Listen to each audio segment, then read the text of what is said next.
औज़ुबिल्लाहिमिनश्शैतानिर्रजीम बिस्मिल्लाहिर्रहमानिर्रहीम अस्सलामु अलैकुम। उम्मीद है तमाम दोस्त खैरियत से होंगे। आज का हमारा टॉपिक है फ्रेज़, क्लॉज एंड सेंटेंसेस। आज हम ये पढ़ेंगे कि फ्रेज़ क्या होते हैं, कैसे बनते हैं, फ्रेज़ का क्या काम है, क्लॉज क्या है और क्लॉज कैसे बनते हैं। डिफिनीशन हमने लिखी हुई है। फ्रेज़ क्या है? ये स्मॉल ग्रुप ऑफ वर्ड्स है जो कि दो या दो से ज़्यादा वर्ड्स का ग्रुप है। इसमें कोई सब्जेक्ट और कोई वर्ब शामिल नहीं होता। फ्रेज जो है ये कभी सिंगल वर्ड से नहीं बन सकता, यानी सब्जेक्ट हो, वर्ब हो या ऑब्जेक्ट हो, अगर वो सिंगल एक ही लफ्ज़ पड़ा है तो वो कभी भी फ्रेज नहीं बन सकता। फ्रेज के लिए ज़रूरी है कि उसके साथ अल्फाज का कोई ग्रुप मौजूद हो। तो फ्रेज की डिफिनीशन लिखी हुई है, a small group of words without subject and verb combination having no sense is called phrase। यानी अल्फाज का ऐसा मजमुआ जिसमें सब्जेक्ट और वर्ब ना हो, सब्जेक्ट भी ना हो, वर्ब भी ना हो, अल्फाज का मजमुआ हो। वो मीनिंग तो थोड़ी बहुत देता है लेकिन वो कंप्लीट मीनिंग, कंप्लीट सेंस नहीं देता। ऐसे ग्रुप ऑफ वर्ड्स को हम कहते हैं फ्रेज। जैसे कि नीचे मिसालें दी हुई है, I topped the class in this exam। हम देखते हैं कि इस सेंटेंस में I सब्जेक्ट है, topped वर्ब है, the class ऑब्जेक्ट है, in the exam जो है ये तीन अल्फाज हैं, तीन वर्ड्स हैं, ये ग्रुप है। लेकिन इसमें ना कोई सब्जेक्ट है ना कोई वर्ब है। और अगर ये इन दी एग्ज़ाम अकेला कहीं पे पड़ा है ये ग्रुप, तो ये अकेला कोई मानी नहीं देता। अभी अगर ये मीनिंगफुल है, कुछ मानी दे रहा है, तो इन वर्ड्स के साथ, सब्जेक्ट और वर्ब के साथ मिलके ये मानी दे रहा है। इस तरह दूसरे सेंटेंस में he plays game in the evening, इसमें हम देखते हैं कि ही सब्जेक्ट है, प्लेइंग वर्ब है और गेम जो है ये ऑब्जेक्ट है।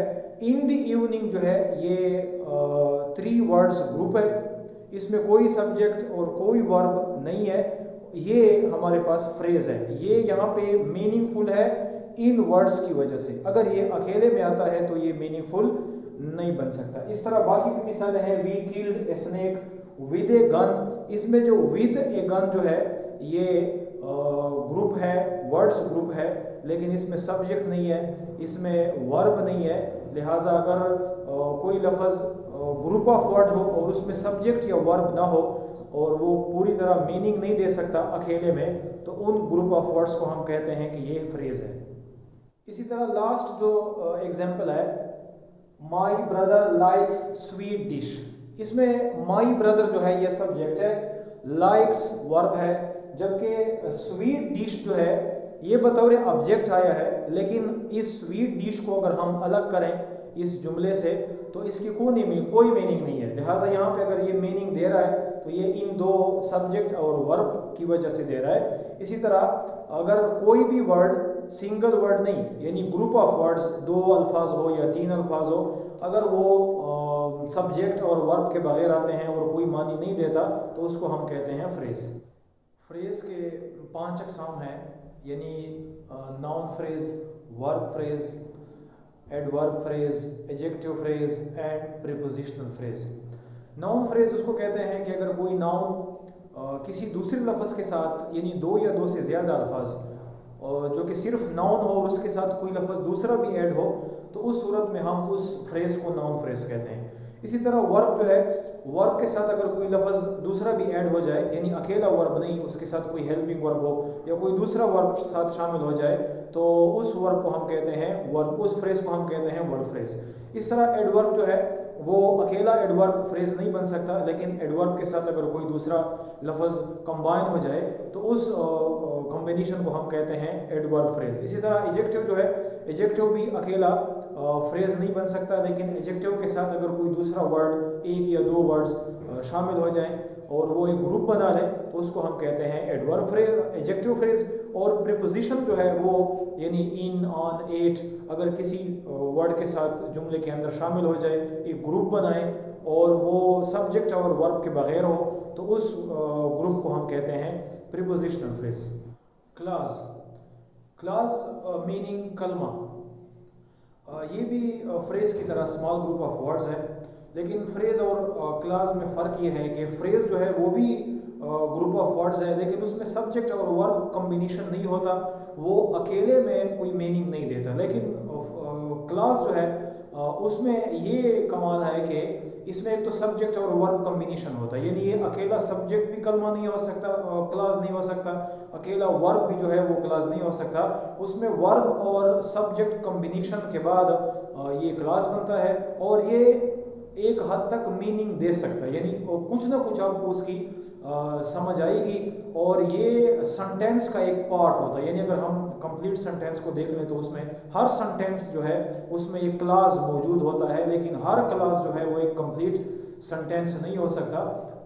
और कोई भी वर्ड जो है सिंगल वर्ड वो क्लास नहीं हो सकता, उसके साथ सब्जेक्ट का होना ज़रूरी है। तो यहाँ पे कुछ मिसालें दी है, डिफिनीशन भी लिखी हुई है।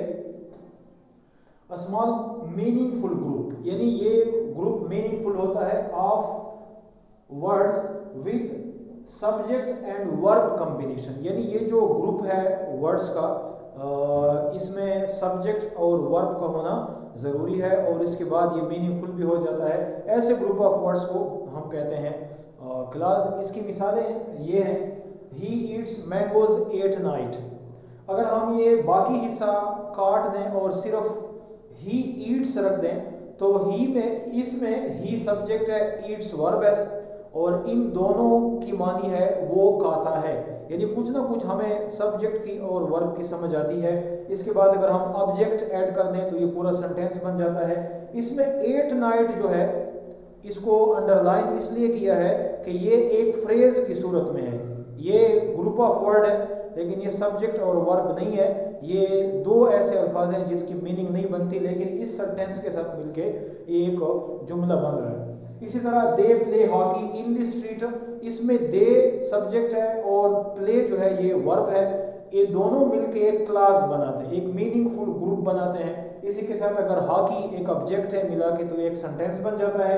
इन द स्ट्रीट जो है ये फिर एक स्मॉल ग्रुप ऑफ वर्ड है, इसमें कोई सब्जेक्ट और कोई वर्ब नहीं है और ये अकेले में ये तीन अल्फाज कोई मानी कोई समझ नहीं देता, लेकिन इस सेंटेंस के साथ मिलके हम एक मीनिंगफुल सेंटेंस दे रहे हैं। इसी तरह a boy broke a glass with a stone, इसमें ए बॉय सब्जेक्ट है, ब्रोक वर्ब है और सब्जेक्ट और वर्ब कॉम्बिनेशन जो है वो एक मीनिंगफुल ग्रुप बनाता है जिसको हम क्लास कहते हैं, यानी कलमा कहते हैं। इसमें ऑब्जेक्ट जो है ग्लास जो है वो ऑब्जेक्ट है, फिर इसमें विद ए स्टोन जो है ये ग्रुप ऑफ वर्ड्स है जिसमें कोई सब्जेक्ट और वर्ब नहीं है, लिहाजा ये एक फ्रेज है। क्लास के दो टाइप्स हैं, एक है इंडिपेंडेंट क्लास और एक है डिपेंडेंट क्लास। इंडिपेंडेंट के मानी है आज़ाद और खुद मुख्तार। ऐसे ग्रुप ऑफ वर्ड्स, ऐसे सब्जेक्ट एंड वर्ब कॉम्बिनेशन जो मीनिंग के लिए किसी दूसरे पे इन्हिसार नहीं करता। अगर सिर्फ सब्जेक्ट और वर्ब भी आ जाए उसकी मीनिंग इतनी होती है कि वो उसके लिए दूसरे सेंटेंस की ज़रूरत नहीं होती, वो खुद मीनिंग और सेंस कंप्लीट कर रहा है। तो ऐसे सेंटेंस को, ऐसे ग्रुप्स को, ऐसे ग्रुप ऑफ वर्ड्स को, ऐसे सब्जेक्ट वर्ब कॉम्बिनेशन को हम कहते हैं इंडिपेंडेंट क्लास। मिसालें दी गई है इंडिपेंडेंट क्लास की। मिसाल है दे विल अराइव लेट, यानी वो देर से पहुंचेंगे, सब्जेक्ट और वर्ब कॉम्बिनेशन है। इसके साथ अगर आप कोई वर्ड्स ऐड भी करें या ना भी करें, ये ग्रुप ऑफ वर्ड्स जो है, ये कॉम्बिनेशन जो है अपना मतलब पूरी तरह समझा रहा है। इट गेट्स डार्कनेस, यानी अंधेरा हो जाता है, ये वो ग्रुप ऑफ लेटर्स है, ये वो इंडिपेंडेंट ग्रुप है जो ये तीनों अल्फाज मिलके अपनी मानी दे रहे हैं। इसके साथ मज़ीद किसी लफ्ज़ के ऐड होने की ज़रूरत नहीं है, अगर लगा दें तो जुमला और भी मीनिंगफुल हो जाएगा, लेकिन यहाँ तक ये कंप्लीट है। इसी तरह आई शैल नॉट मीट देम, मैं उन्हें नहीं मिलूँगा या मुलाकात उनके साथ नहीं होगी, ये ग्रुप ऑफ वर्ड्स है, सब्जेक्ट वर्ब कॉम्बिनेशन है जो कि खुद एक मीनिंगफुल सेंस दे रहा है। इसके साथ किसी सब्जेक्ट या किसी मज़ीद वर्ड्स की ज़रूरत नहीं है। लेकिन डिपेंडेंट क्लास जो है, डिपेंडेंट क्लास उस ग्रुप ऑफ वर्ड्स को कहते हैं जो खुद मानी तो दे रहा है लेकिन वो कंप्लीट मानी नहीं दे रहा है, उसके साथ आपको कुछ वर्ड, कुछ क्लास, दूसरा एक पार्ट शामिल करना होगा, उसके बाद वो जाके एक मीनिंग कंप्लीट कर रहा है। तो उसकी कुछ मिसालें नीचे दी हैं। Dependent class. डिपेंडेंट क्लास में ये अल्फाज का ग्रुप का वो मजमूआ है जो किसी दूसरे पे डिपेंड करता है और दूसरे ग्रुप के साथ ऐड होने के बगैर मानी नहीं देता। हम देखते हैं if there is raining. If there is raining ये भी ग्रुप ऑफ वर्ड है और इसमें सब्जेक्ट भी है, वर्ब भी है, लेकिन अगर आप इस जुमले को यहाँ पे छोड़ दें तो ये कंप्लीट नहीं है, ये कंप्लीट मीनिंग नहीं दे रहा। यानी इफ़ देयर इज़ रेनिंग आगे कुछ नहीं है, जब तक आप इसके साथ ये वाला ऐड नहीं करते तब तक ये आपको मीनिंग नहीं दे रहा, क्योंकि ये डिपेंडेंट है, ये डिपेंड करता है इस पे। जब ये वाला साथ आ जाएगा तो ये भी कंप्लीट हो जाता है। इसी तरह when it is evening, when it is evening यानी यहाँ तक अगर आप लिखते हैं और आगे कुछ नहीं ऐड करते तो यहाँ तक ये जो क्लास है, ये जो सब्जेक्ट वर्ब कॉम्बिनेशन है, ये इनकम्प्लीट है, ये डिपेंडेंट है इसका कि आप इसके साथ ये पार्ट्स भी लगा दें। जब आप ये वर्ड्स ग्रुप लगा दें तो ये वाला जुमला जो है कंप्लीट हो जाता है। इसी तरह इफ़ दे केम लेट, अगर वो देर से आते हैं, अगर आप इसको यहाँ पे छोड़ देते हैं, इसके साथ आगे ये सेंटेंस ऐड नहीं करते तो ये जो ग्रुप ऑफ वर्ड्स है ये कंप्लीट नहीं है, ये डिपेंडेंट है उस वक्त तक जब तक आप इसके साथ ये ऐड नहीं करते। और जब आप ये जुमला भी ऐड कर देंगे तो आपका ये जो डिपेंडेंट क्लास है इसकी वजह से ये कंप्लीट हो जाता है और अपनी मीनिंग पूरी दे देता है। तीसरे नंबर पे आता है सेंटेंस। सेंटेंस की मानी है जुमला। शुरू में हम भूल गए, फ्रेज की मानी है महमल, क्लास की मानी है कलमा और सेंटेंस की मानी है जुमला। फ्रेज कलमा हमने पढ़ लिया, अभी सेंटेंस पढ़ेंगे। सेंटेंस जो है ये भी ग्रुप ऑफ वर्ड्स है, लेकिन इसमें subject verb and object combination होता है, तीनों मौजूद होते हैं। अगर एक चीज़ इसमें मौजूद नहीं है यानी सब्जेक्ट वर्ब है तो ये आपका क्लास है, और अगर ऑब्जेक्ट है उसके साथ आगे पीछे कोई वर्ड है तो वो फ्रेज है, या अगर वर्ब है और उसके आगे पीछे कोई वर्ड है तो वो वर्बल फ्रेज है, और अगर वो सिर्फ सब्जेक्ट है उसके आगे पीछे कोई वर्ड है तो वो सब्जेक्ट फ्रेज है।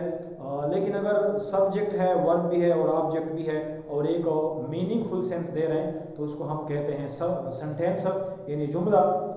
इसकी डिफिनीशन इस तरह है कि meaningful group of words having subject verb and object combination is called sentence. ऐसे ग्रुप ऑफ वर्ड जिसमें सब्जेक्ट भी है, वर्ब भी है और ऑब्जेक्ट भी है और एक कंप्लीट मीनिंग दे रहा है तो उसको हम कहते हैं सेंटेंस। अब कुछ मिसालें भी दी हैं। ही स्टडीज एट स्कूल, इसमें ही जो है ये सब्जेक्ट है, स्टडीज वर्ब है, एट स्कूल जो है ये ऑब्जेक्ट है। सब्जेक्ट को हमने स्क्वायर में बंद किया है, वर्ब को हमने अंडरलाइन किया है और ऑब्जेक्ट को हमने ओवरलाइन किया है। तो इसमें Aslam works in the field, Aslam जो है ये सब्जेक्ट है, वर्क्स ये वर्ब है, इन द फील्ड जो है ये ऑब्जेक्ट है। मजीद ड्राइव्स ए बस, मजीद सब्जेक्ट है जबकि ड्राइव्स जो है वो वर्ब है और ए बस जो है वो ऑब्जेक्ट है। इस तरह they learn basic English here, they जो है वो सब्जेक्ट है, लर्न जो है ये उसका वर्ब है, काम है, और बेसिक इंग्लिश जो है वो ऑब्जेक्ट है। तीनों जब मौजूद होते हैं सब्जेक्ट वर्ब और ऑब्जेक्ट तो इस ग्रुप को हम कहते हैं सेंटेंस। आज के लिए इतना काफ़ी है। नेक्स्ट वीडियो में हम सेंटेंस और काइंड्स ऑफ सेंटेंस पढ़ेंगे। आप सब दोस्तों से ये रिक्वेस्ट है कि इंग्लिश बेसिक ग्रामर के लिए और ये नॉलेज लोगों से और आप सबसे शेयर करने के लिए यूट्यूब पे नया चैनल बनाया है जिसको मैं मेंशन कर लूँगा। आप सबसे रिक्वेस्ट है कि उस चैनल पे जाके सब्सक्राइब करें और लाइक एंड शेयर करें। बहुत शुक्रिया।